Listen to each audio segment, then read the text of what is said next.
Assalamualaikum warahmatullahi wabarakatuh. Balik lagi di channel podcast Rizka. Podcastnya anak muda yang gaul dan suka berkarya. Bareng aku, Mika. Ya, semoga gak bosen. Dan kembali, ini udah terkenal, udah sering nih podcast Rizka. Berapa kali ya, Mik? Tiga kali. Ada Kak Uci. Semoga gak bosen juga ya. Iya, ini udah kali ketiga. Gak ada bosen ya. Kak Uci ini sering banget share-share di IG ya Kak ya. Posting-posting hal menarik, hal bermanfaat.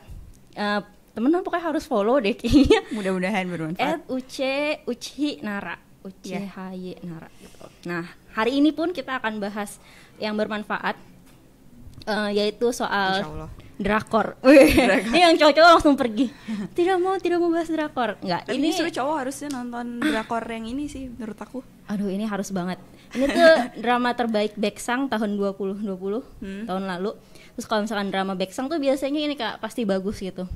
Dan emang bagus kaling-kaling. Sebagus itu. Emang sebagus itu gitu ya. Udah ada yang tahu tahun 2020? Apa coba? Apakah Penthouse? Drakor.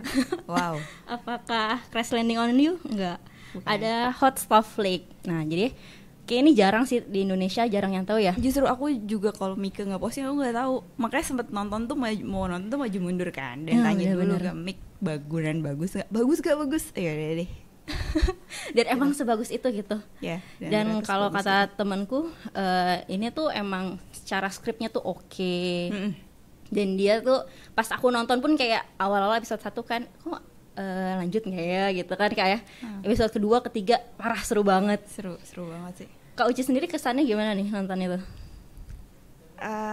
Aku rasa ini yang aku butuhkan untuk aku nonton sekarang.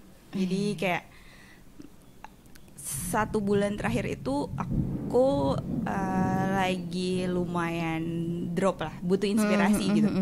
Makanya sempet nanya ke Mika juga kan, Mika ada film yang ada yang oke nggak gitu. Nah, sebelumnya nonton Soul. Oh iya. Sebelumnya nonton Soul. Jadi kayak openingnya dari Soul dulu, terus aku mulai kayak oh ya lumayan lah, tapi kok kayak kurang greget ya gitu. Terus pas Mika Hot Stuff Flick bagus nih gitu, kayak beneran bagus nggak sih gitu. Biasa kan kalau nonton drakor ganteng nggak ganteng lagi gitu kan. Terus iya, bener. Ini ceritanya tentang apa, ini beneran seru nggak sih gitu, maju mundur banget lah. Soalnya biasanya kan kalau yang genrenya itu kan olahraga ya, terus kayak nggak tahu gitu konflik di dalamnya apa, seru nggak sih gitu.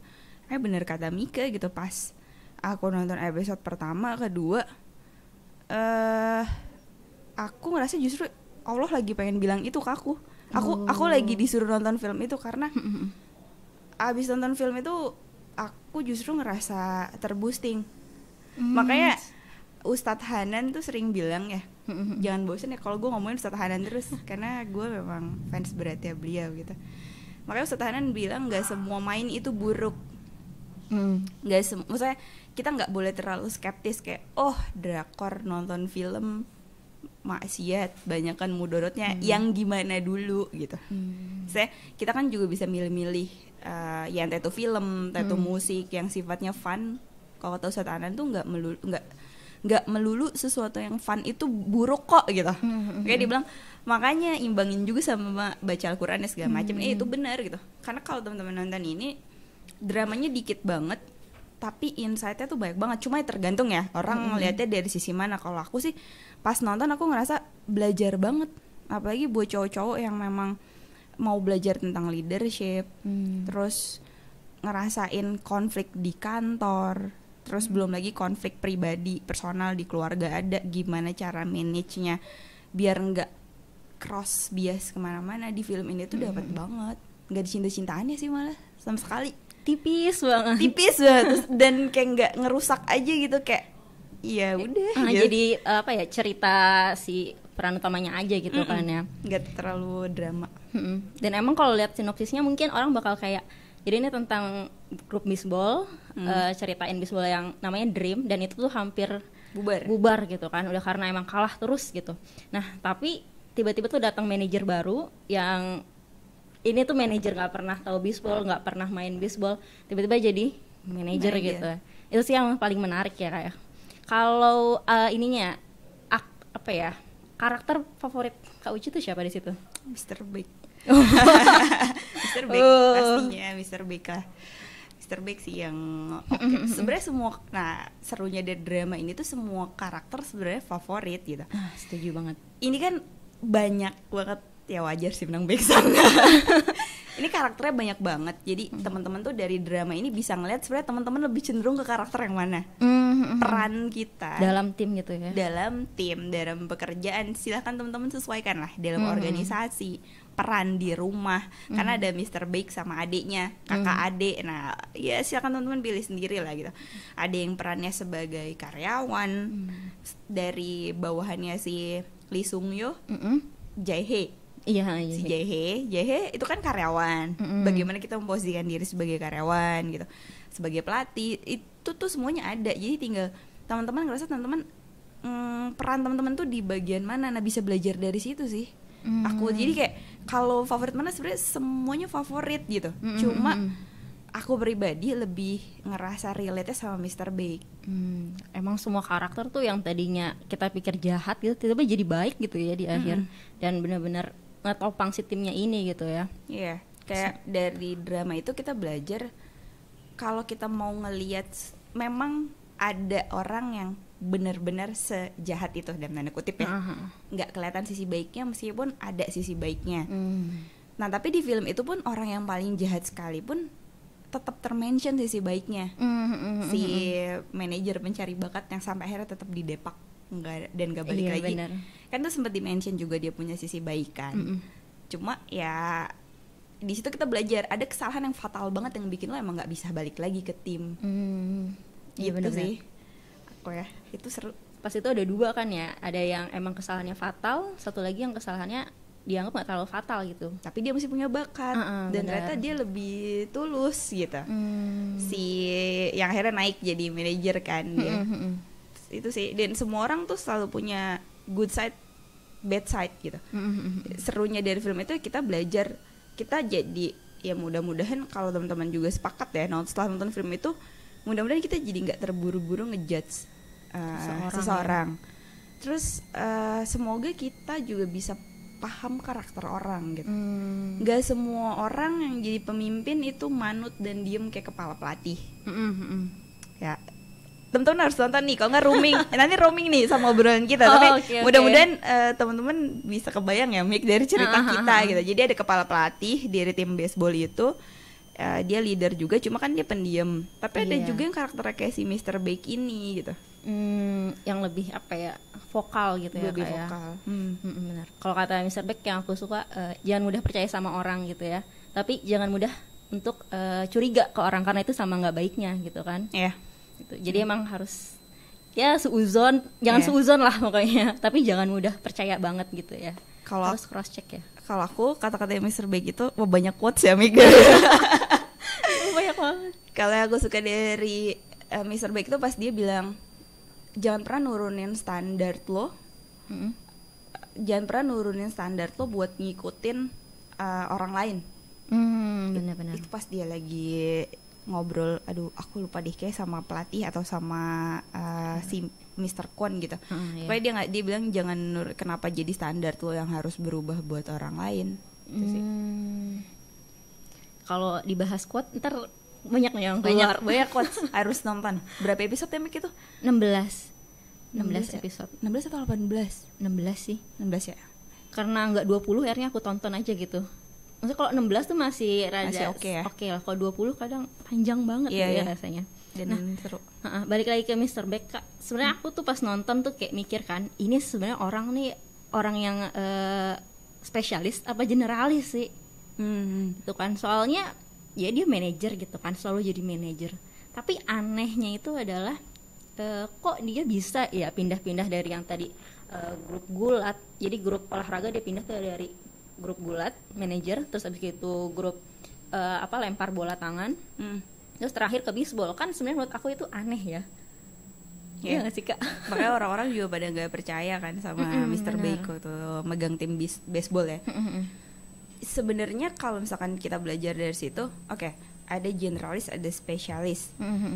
Nah kalau teman-teman masih cukup muda, meskipun nggak ada waktu yang nggak ada kata terlambat lah untuk belajar apapun itu kalau kata Gary V ya. Tapi kan akan lebih bagus kalau teman-teman memang masih muda gitu. Iya benar-benar. Jadi bisa belajar banyak banget. Nah, generalis itu sebenarnya kemampuan kita untuk belajar banyak hal. Nah, kalau di posisi Mr. Big itu kan dia udah jatuhnya udah manajer gitu ya, udah manajer.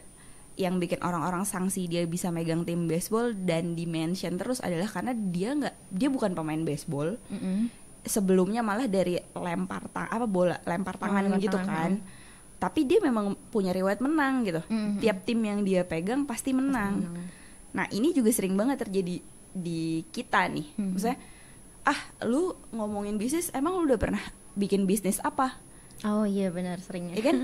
Lu ngomongin musik, emang lu pernah emang lu pemain musik? Lu ngomongin film, kayak ngerti aja lu film. Sering banget kayak gitu kan? Iya, sering-sering. Kenapa aku rasa Allah mengarahkan aku ke situ? Karena jujur aku lagi merasa rendah diri sebenarnya. Karena ada lah omongan yang mungkin tersirat gitu, tapi nggak secara langsung kayak lu ngerti apa sih, emang lu udah pernah bikin bisnis? Lu nggak tahu gitu bisnis sesusah apa gitu kan? Dan aku juga memang ngebangun bisnis kan baru beberapa waktu belakangan inilah, dan bisnis aku memang belum growth yang gimana banget yang bisa aku banggain. Gue udah pernah lo ngebangun bisnis ini gitu. Tapi dari film itu aku belajar gitu bahwa lu nggak mesti berhasil melakukan sesuatu dulu untuk akhirnya lu bisa expert atau bisa membicarakan hal itu gitu. Tapi ya kayak si Mr. Big itu gitu kan, karena lu tuh belum, bahkan lu ngelempar lu mukul baseball aja belum pernah gitu. Terus lu sekarang mau megang tim baseball, gimana caranya gitu. Ternyata leadership itu kemampuan gitu. Itu yang dipunya Mr. Big. Itu yang dipunya Mr. Big, dan kemampuan dia menganalisis keadaan. Iya. Nah, makanya sebenarnya quotes itu harusnya udah nggak pernah keluar lagi, nggak kepake lagi di kita. Karena berdasarkan analisa juga yang aku sempat mention kayak di podcast keberapa di sini juga deh. World Economic Forum itu udah menyatakan bahwasannya skill yang dibutuhin untuk kita bisa bertahan di industri kerja sampai 10 tahun ke depan itu bukan lagi skill bisnis, marketing, financial, udah bukan kayak gitu. Analytic thinking, creative thinking, dan bla bla bla lainnya gitu. Yang sifatnya itu general gitu. Nah, itu sebenarnya yang kejadian di Mr. Big. Jadi kasarnya kasih dia apapun, pekerjaan apapun, tim apapun, karena dia punya kemampuan menganalisa yang baik, dia punya kemampuan manajerial yang baik, negosiasi. Dia punya kemampuan negosiasi yang baik, dia tenang secara emosional, dia bisa jadi pemimpin yang baik. Akhirnya dia bisa nge-lead, dan dia punya kemampuan leadership. Itu sih. Jadi ya menurut aku kecerdasan emosinya Mr. Big oke banget, dan itu yang aku belum punya sekarang gitu. Kalau aku jadi Mr. Big mungkin aku udah mencak-mencak nih di posisi dia yang dia rendahin gitu. Lo siapa? Lo megang bola aja, tapi dia kan tetap tenang gitu. Dia bisa menganalisa ini tuh masalahnya ada di mana gitu. Meskipun dia kelihatan yang gak humanis, padahal dia humanis banget kan. Kita bisa lihat bahwa sebenarnya dia humanis banget dengan caranya dia gitu. Gitu sih. Dengan cara yang beda ya. Dengan cara yang beda. Berarti dia spesialis di leadership, dan generalisnya berarti macam-macam. Dia manajer ya, dia bagus. Terus dia juga ternyata bisa ngitung. Nah, itu tadi kan analitiknya dia tuh jalan. Jadi dia ngerti gitu. Proyeksi finansialnya dia ngerti. Bahkan dia hitung-hitungan ngejual tim sampai akhirnya dia punya ide, dia paham kayak gitu. Jadi kalau kita punya itu, kita ditaruh dimanapun gitu ya, bisa gitu ya. Bisa survive, bisa itu survive. yang penting ya. Bisa survive di situ. Dan kalau misalkan kita punya kemampuan itu, memang posisinya udah bukan posisi spesialis dalam tanda kutip ya. Maksudnya itu kan spesialis juga tuh, ngelit orang berarti spesialis, tapi posisinya udah di atas gitu. Memang punya kemampuan untuk memanage tim dan layak. Sebenarnya aku tuh bingung sih Kak, gimana caranya kita bisa sampai ke arah sana gitu loh. Jadi orang yang spesialis dan generalis, atau sebaiknya kita spesialis aja? Tergantung kita nyamannya di mana. Oh gitu ya. Ada berarti orang yang memang gak nyaman jadi pemimpin. Gak semua orang harus jadi pemimpin kan. Benar-benar. Kalau semua jadi pemimpin, itu siapa yang dipimpin? Timnya jadi gak lengkap gitu. Ada orang yang memang nyamannya ya udah kasih gue brief, gue kerjain gitu. Nah, tajemin aja terus di situ. Nah, masalahnya sekarang itu kan eranya multitasking. Kan hal-hal yang sifatnya spesialis itu udah diganti sama robot. Oh iya. Iya kan? Dan kita mungkin jadi ngebahasnya jadi agak ngelebar kemana-mana dari film itu kita belajar kan. Sekarang kan hal-hal yang berbau spesialis itu udah di cut off sama robot semua gitu kan. Nah, makanya yang dibutuhin tuh kita bisa menawarkan hal apa gitu. Selain kita punya skill di situ. Kayak desain deh. Sekarang udah ada aplikasi-aplikasi gratisan yang udah ada template-nya gitu. Bener. Semua orang bisa ngedesain. Apa bedanya kita dari itu semua? Terus kira-kira itu bisa bikin kita untuk bertahan gak sih? Apa sih sebenarnya yang dibutuhin? Ya skill negosiasi, networking, cara kita meng-approach. Lihat deh gimana Mr. Big itu bisa negosiasi bahkan sama tim-tim musuhnya dia gitu. Nah, itu kan kemampuan yang mahal. Dan lihat betapa mohon maaf banget gitu, tapi ini memang udah based on data. Gue nggak asumsi atau gue yang bilang oh nanti lu bakal digantiin lo, enggak. Tapi ini udah ada datanya gitu. Terbukti banget kan dari film itu kita lihat gitu. Meskipun lu Lim Dong Kyu, iya, udah keren banget, atlet nasional di mana-mana gitu, home run dapat MVP, jago banget kan, tapi kan dia bisa di-cut gitu aja. Iya benar, bisa diganti ya. Ada hal-hal lain yang kita nggak bisa berdiri cuma dengan skill itu gitu. Terus attitude ada si Dongki gitu kan, yang dia juga skill di situ tapi dia jago manage emosinya dia mau diajak bekerja sama. Dan kenapa kita lihat nih dari tadi teman-teman kalau nonton lihat karakternya Dongkyu sama Kak Dongki, dua-duanya nih sebenarnya punya kemampuan untuk jadi leader. Itu kenapa akhirnya mereka bisa menonjol. Bedain sama karakternya Jinwoo atau yang baru, mereka jago juga gitu, tapi mereka emang nggak punya aura.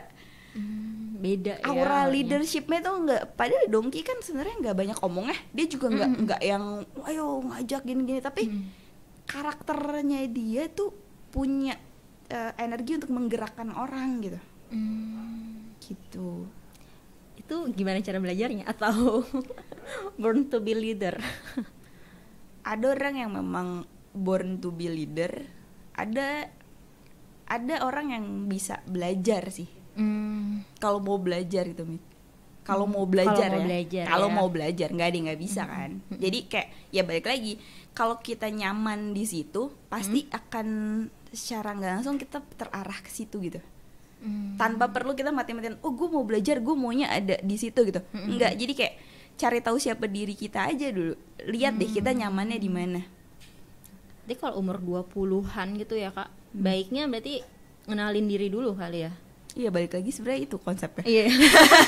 Balik lagi ke podcast pertama. Terus berarti setelah itu baru mulai kita nyoba lebih fokus ke spesialis. Lebih fokus ke situ, ke apa yang kita ngerasa. Kayak misalkan gini deh, teman-teman punya spesialis di video editing. Bukan menutup kemungkinan teman-teman dari video editing itu bisa jadi leader tapi di video editing gitu. Oh iya. Enggak. Teman-teman fokus di video editing, ngedit terus sampai teman-teman tuh tahu dan nemuin formula ngedit yang paling cepat itu gimana sih. Teman-teman menang di situ gitu. Akhirnya bisa ngejelasin ke orang-orang gitu. Oh, ini gue punya formula yang lebih bagus, adanya di sini gitu. Jadi gue punya metode seperti ini. Itu kan sebenarnya melit juga tapi dari versi yang lain gitu ya, dari versi keahliannya kita gitu. Jadi jangan nanggung, karena kemampuan video editing itu bisa digantiin, balik lagi. Bentar lagi akan digantiin sama software. Udah sih sekarang gitu kan. Ngedit video udah nggak perlu pakai software di laptop gitu, di handphone udah bisa cuma katukat. Karena ternyata kan makin kesini makin tahu nih. Makin kesini kan ilmu makin berkembang, otak manusia juga makin berkembang gitu. Terlalu banyak yang otak kita pikirin sampai akhirnya kita mikirin solusi paling gampang untuk bikin semua hal jadi simpel. Iya. Itu kenapa keluar software gitu. Ternyata video editing yang dibutuhin apa sih? Cut to cut. Kemampuan kepala kita ngelihat gimana caranya motong scene yang ini biar nyambung ke scene yang lain. Itu mungkin kadang teman-teman ngeliat kualitas, kok film sinetron Indonesia kayak gini sih? Sedangkan drama Korea, drama sinetron kan gitu, sinetron tapi di Korea. Kenapa kualitasnya bisa kayak begitu? Kenapa kita nggak bisa kita bikin yang kayak gitu?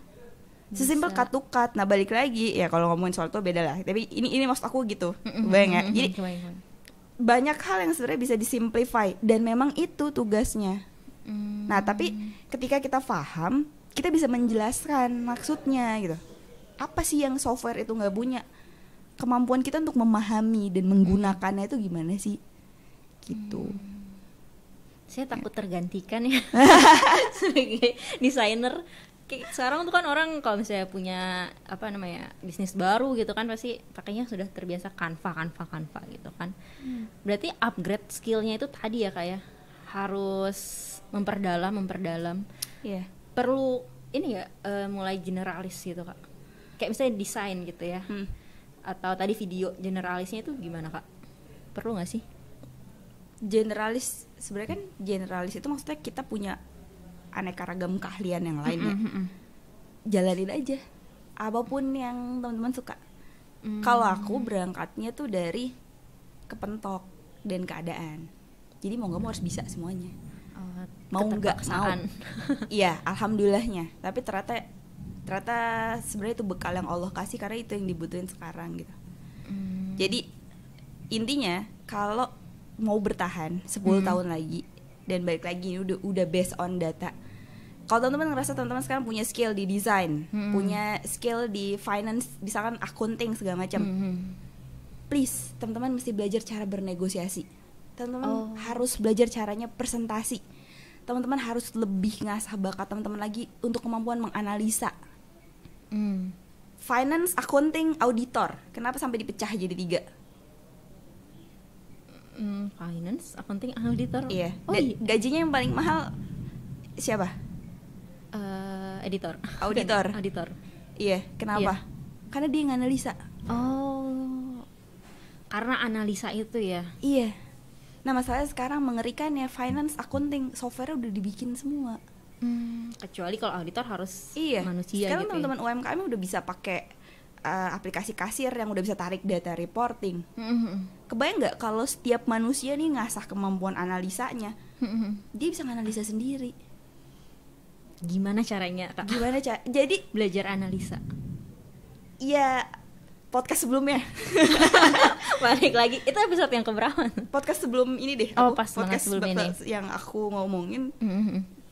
Sarah waktu itu jadi model nanya, Kak mulai dari mana? Ya mulai mempertanyakan banyak hal aja. Ini kenapa ya? Gitu. Sebenarnya dari kecil kita udah sering mempertanyakan banyak hal kan. Tapi kayak ya mungkin di sekolah kayak merasa nggak sih ditahan-tahan untuk bertanya gitu ya? Karena orang yang frontal itu memang nggak ada yang suka. Kayak Mr. Big frontal banget. Orang yang kebaikan nanya pasti nggak ada yang suka. Ya konsekuensi lainnya itu gitu. Makanya kalau balik lagi ke film itu, Mr. Big ngajarin aku secara pribadi yang aku butuhin saat ini banget adalah kemampuan untuk memanage emosi aku. Untuk nggak baper ketika kita tetap pada prinsip kita menyuarakan sesuatu yang benar. Karena biasanya orang-orang yang frontal itu ditakutin sama orang-orang yang punya salah. Karena dia tahu kalau dia itu salah. Dan pasti dibenci. Gue banyak banget yang gak suka. Mr. Beck pun banyak banget. Iya. Dan karena nonton film itu, gue jadi punya semangat gitu. Gue jadi punya semangat bahwasannya ya memang itu konsekuensi ketika lo punya prinsip lo dan lo nggak perlu berubah ngikutin standar orang lain. Karena kadang di beberapa hal ada teman-teman yang nasihatin gitu, lo sih nggak usah lah ngurusin yang bukan urusan lo. Tapi ketika lo memang nggak tahu ya kayak Mr. Beck gitu kan, lo ngapain sih ngurusin tim bisbol, lo kan udah gue gaji gitu, lo mau ngapain kan, si Mr. Kwon ngomong gitu ya. Ya kalau naluri lo ada di situ ya lo masih tetap pengen ngerjain itu gitu. Dan hidup ini kan nggak cuma soal uang ya. Iya. Tapi ada yang memang hati lo tertujunya ke situ ya kerjain aja. Kalau ada orang yang nggak sepakat sama lo atau ada orang yang ngelihat lo negatif, jalan aja. Lo nggak sendirian. Gue juga dibenci banyak orang. Ketika ada gue ya, gue nggak baru sekali ngerasain sidang kayak Mr. Beck itu. Mulai dari di organisasi, mulai dari di kantor. gitu. Dan pasti statement pertama orang, lu kurang ajar. Sama persis pakai gue kasar gitu kan kalau iya, katanya. Lu kasar, lu nggak bisa ngomong, omongan lu tuh nggak bisa diterima orang yang kayak gimana dulu, yang nggak bisa nerima omongan gue.